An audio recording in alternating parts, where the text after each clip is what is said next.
आज हम याकूब की पत्री उसका पहला अध्याय और पहला वचन सीखेंगे। याकूब की पत्री पहला अध्याय और 1 से 4 वचन मैं वैसे तो पढ़ूंगा, लेकिन सीखेंगे हम सिर्फ एक वचन से।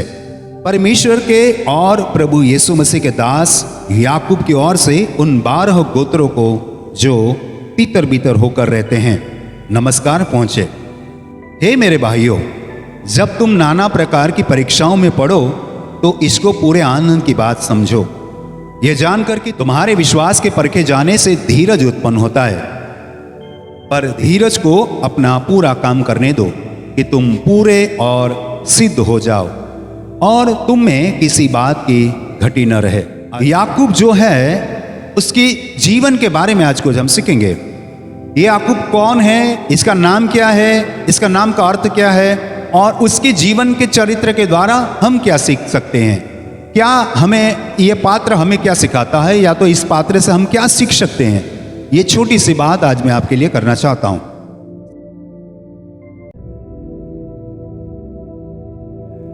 तो अभी आपने याकूब के बारे में सबसे पहले जो उत्पत्ति में पहला जो याकूब है उसका नाम कैसे पड़ा, वो मैंने आपको एक कहानी बताई और ये सत्य घटना मैंने बताई कि याकूब का मतलब होता है भाई का पैर पकड़ के बाहर आने वाला, या तो दूसरे नंबर पे बाहर आने वाला, ऐसा उसका मतलब होता है। ऐसे कई मतलब हम कर सकते हैं, दूसरे नंबर का या दूसरा बच्चा या उस पहले को पकड़ के एड़ी को पकड़ के आने वाला, इस तरह से उसके तात्पर्य होता है, यानी किसी के सहारे बाहर आने वाला। आज मुझे याकूब बनना है, आज मुझे और आपको उस याकूब की तरह बनना है। और दूसरा और भी एक कहानी इतनी अद्भुत बताऊंगा कि यहां मैंने एसाव के भाई, छोटे भाई के रूप में याकूब को दिखाया, लेकिन नए नियम में कहानी बिल्कुल बदलती नहीं है, उसी रूप में मैं आपको कहानी बताऊंगा। मत्ती रचित सुसमाचार 13वां अध्याय और 55-56 में इस प्रकार से लिखा है, क्या यह बढ़ई का बेटा नहीं, और क्या इसकी माता का नाम मरियम और इसके भाइयों के नाम याकूब, यूसुफ, समोन और यहूदा नहीं, और क्या इसकी सब बहनें हमारे बीच में नहीं रहती। फिर इसको यह सब कहां से मिला। बड़े ध्यान से नए नियम की एक कहानी मैं आपको बताता हूं, और नए नियम की कहानी बहुत अद्भुत कहानी है। जिस तरह से पुराने नियम में एसाव का छोटा भाई याकूब था, जो एसाव की एड़ी को पकड़ के, उसके पैरों को पकड़ के माता के उदर से बाहर निकला, और इसलिए उसका नाम पीछे आने वाले के नाम पर याकूब रखा गया। इसी तरह से यही कहानी, इसी तरह की कहानी यीशु मसीह के जन्म में भी दोहराती है। आप लोग जानते हैं बड़ी भली बात कि प्रभु यीशु मसीह मरियम का पहला बेटा था, लेकिन बड़े ध्यान से आप सुनिए, मरियम और यीशु पति पत्नी थे। उनके संयोग से उनको जो दूसरा बेटा हुआ, यानी कि मरियम का दूसरा जो बेटा हुआ, यीशु का पहला ही गिनेंगे, क्योंकि पवित्र आत्मा से यीशु मसीह का जन्म हो चुका था। इसमें यूसुफ का कोई भाग नहीं था, लेकिन दूसरा जो बच्चा यूसुफ और मरियम के द्वारा जो मरियम का दूसरा बेटा जन्मा, उसका नाम याकूब था। ताली बजा दीजिए आप, हालेलुया। यानी यीशु मसीह बड़ा भाई है, उसके छोटे भाई का नाम भी याकूब है। जैसे एसाव के छोटे भाई का नाम याकूब था, वैसे नए नियम में यीशु के छोटे भाई का नाम भी याकूब था। ये दोनों कहानियां यहां पर बहुत सटीक रीति से बैठती है। ताली बजा दीजिए यीशु मसीह के नाम से। यीशु मसीह क्यों आया आप सबको मालूम है। यीशु मसीह सारी मानव जाति को उद्धार देने के लिए आया। क्या होता है मैं आपको बताता हूं। यहां पर हम देखते हैं कि वो पहला, मरियम का पहला बेटा और याकूब दूसरा बेटा, और बहुत सारे अन्य बेटे भी हुए, यूसुफ हुआ, समोन हुआ, यहूदा और कुछ बहनें भी हुई, यानी 5-7 जो बच्चे हुए मरियम को। तो ये एक बात है, लेकिन मैं एक वचन पढ़ाना चाहता हूं। आप गलातियों पहला अध्याय 19 पद में पढ़ता हूं, परंतु प्रभु के भाई याकूब को छोड़ और प्रेरितों में से किसी से न मिला। यहां लिखा है प्रभु का भाई। आप किसके भाई हो? क्या प्रभु के भाई बनना चाहते हो? हाँ या ना बताइए, बोलिए हाँ या ना। हाँ ना? हाँ, आपने कहा कि हाँ मैं प्रभु का भाई हूं, लेकिन बड़े ध्यान से सुनिए, आपने कह तो दिया मैं प्रभु का भाई हूं, लेकिन उस याकूब ने क्या गलती की थी?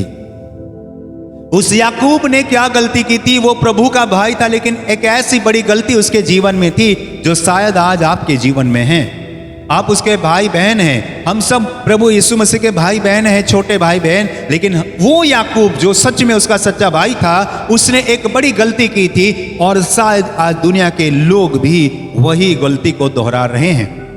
मैं याकूब का नमस्कार पहुंचाने पहले उसकी बातें पहुंचा रहा हूं आपको। वो नमस्कार बाद में समझेंगे, आखिरी में समझेंगे कि वो नमस्कार का मतलब क्या है।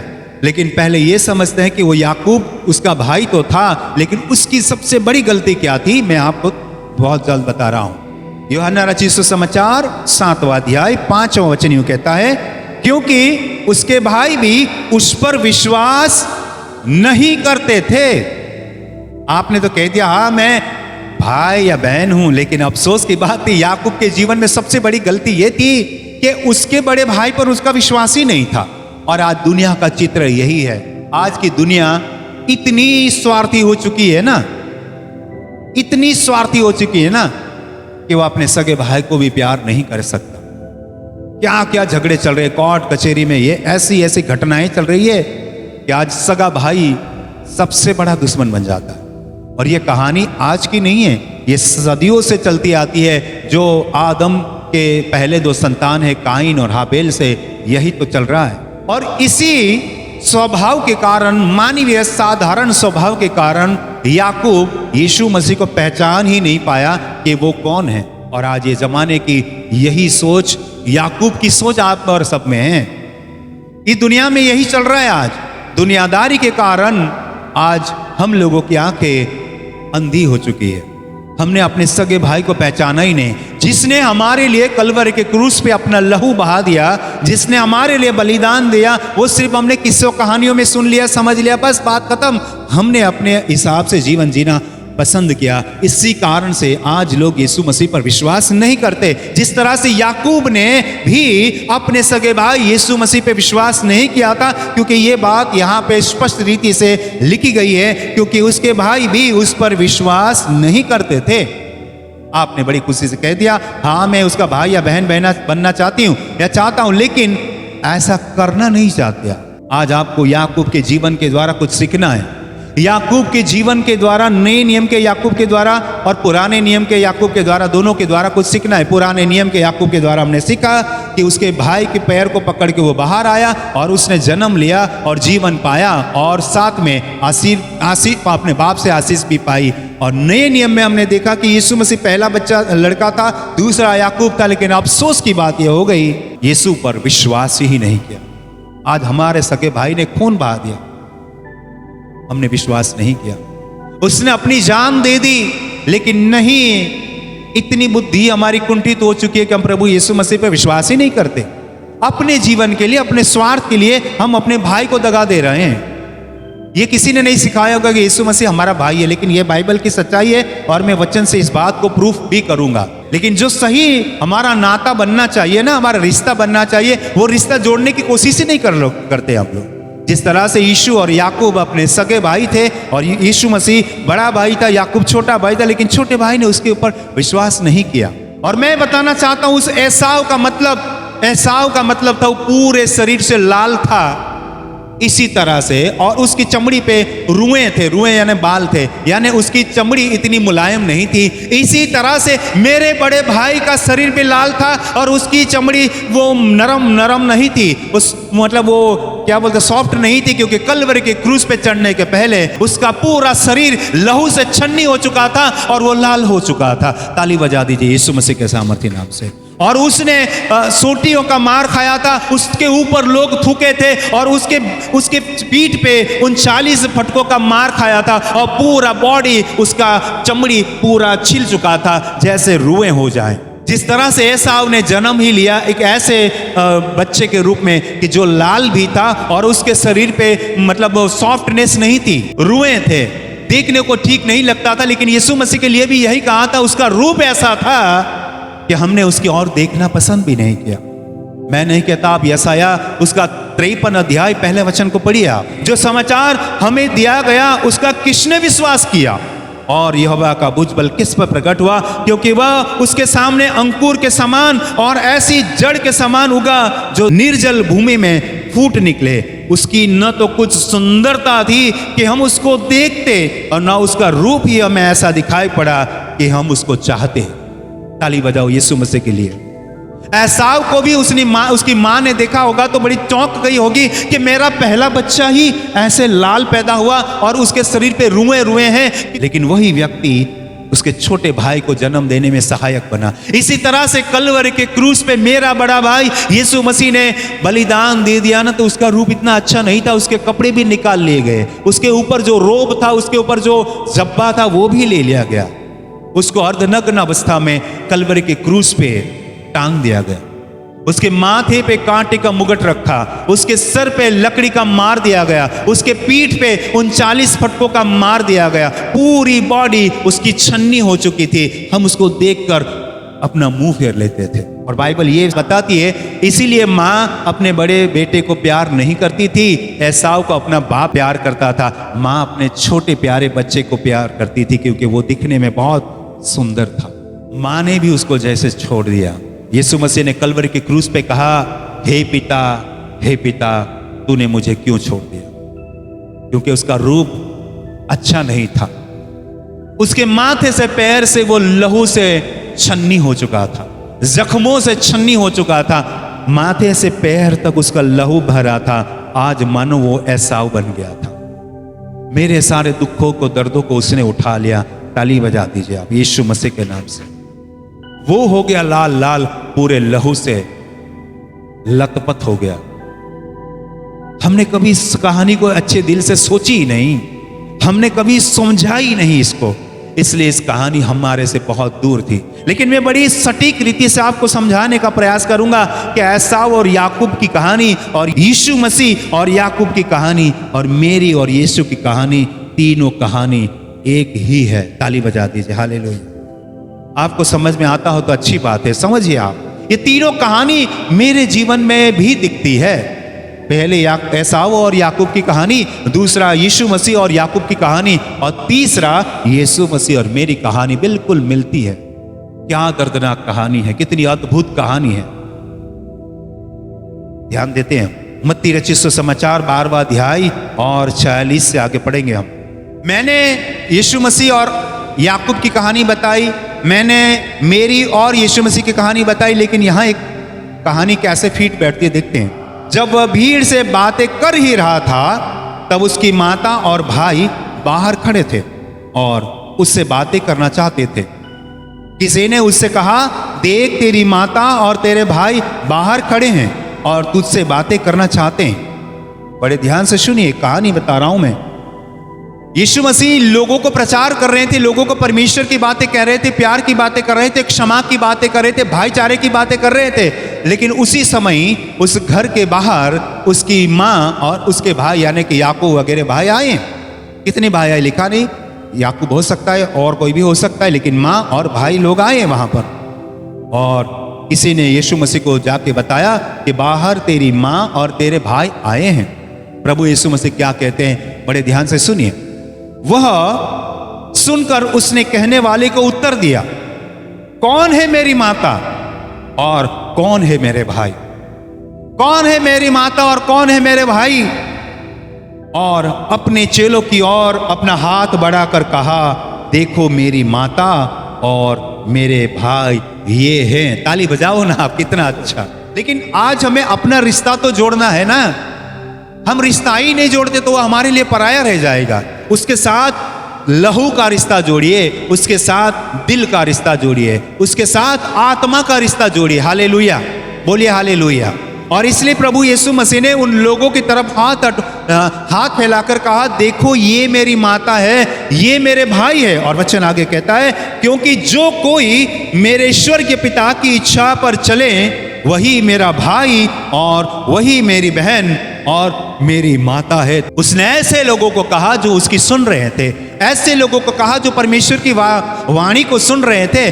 प्रभु यीशु मसीह परमेश्वर की बातें कर रहे थे, बड़े ध्यान से वो यीशु मसीह की बातें सुनते रहे, लेकिन सगा भाई नहीं सुनने को तैयार। इसलिए भाई होने के बावजूद भी वो रिश्ता आगे नहीं बढ़ पा रहा है। यीशु मसीह ने बड़े ही सटीक रीति से समझाया कि ये आप लोग हो मेरे भाई और बहन, क्योंकि आप लोग प्रभु की वाणी सुन रहे हो, आप मेरे साथ रिश्ता जोड़ रहे हैं, लेकिन जो सच में मेरा भाई है वो मेरा विरोध कर रहा है। वो कहता है कि भाई तू यहाँ क्यों काम कर रहा है, जा तू अगले अलग प्रदेश में जा, वहां जाके तेरी महिमा कर, यहाँ नहीं कर। इस तरह से भी याकूब ने कहा है। छोटे भाई ने बड़े भाई का आदर नहीं किया, छोटे भाई ने बड़ा भाई का अनादर किया, उसका सम्मान नहीं किया। आज हम लोग यही तो करते हैं, अपनी खुद की सोच के लिए, खुद के स्वार्थ के लिए हम प्रभु यीशु मसीह का अनादर करते हैं, उसकी बातों को सुनते ही नहीं है। और यही याकूब का चरित्र हमारे अंदर है। उसकी बदौलत, उसके जान देने के कारण, उसकी मौत में हमें जीवन मिला, लेकिन हमने उस जीवन को महत्व दिया ही नहीं, उस जीवन को समझे ही नहीं, हमने उसका लगातार अनादर किया है। और यही इंसान की सबसे बड़ी गलती है। बड़े ध्यान से सुनिए आप लोग। यहां पर यीशु मसीह ने कहा, जो मेरे पिता की इच्छा के अनुसार करते हैं वही मेरे भाई बहन और माता है। आप लोग यदि परमेश्वर की वाणी को सुन रहे हैं, इस वचन को सुन रहे हैं, ऑनलाइन ऑफलाइन या यहां सामने बैठकर, आप लोग प्रभु के भाई और बहन हैं। हालेलुया, बोलिए हालेलुया। आप याकूब की तरह गलती मत कीजिए। याकूब ने जो गलती की वो आप मत कीजिए। यदि आप उसी गलती में हैं तो अभी आप उस गलती को सुधारिए। याकूब ने उस गलती की और उस गलती को सुधारा या नहीं वो हम बाद में देखेंगे, लेकिन अभी आप इस गलती को सुधारने का प्रयास करिए। यीशु मसीह के इस वचन को सुनिए, बड़े ध्यान से सुनिए। इब्रानी उसका 2 अध्याय और 10वां वचन ऐसे कहता है, बड़े ध्यान से इसको अंडरलाइन कर सकते हैं आप। लिखा है वहां पर, क्योंकि जिसके लिए सब कुछ है और जिसके द्वारा सब कुछ है, उसे यही अच्छा लगा कि जब वह बहुत से पुत्रों को महिमा में पहुंचाए तो उनके उद्धार के कर्ता को दुख उठाने के द्वारा सिद्ध करे।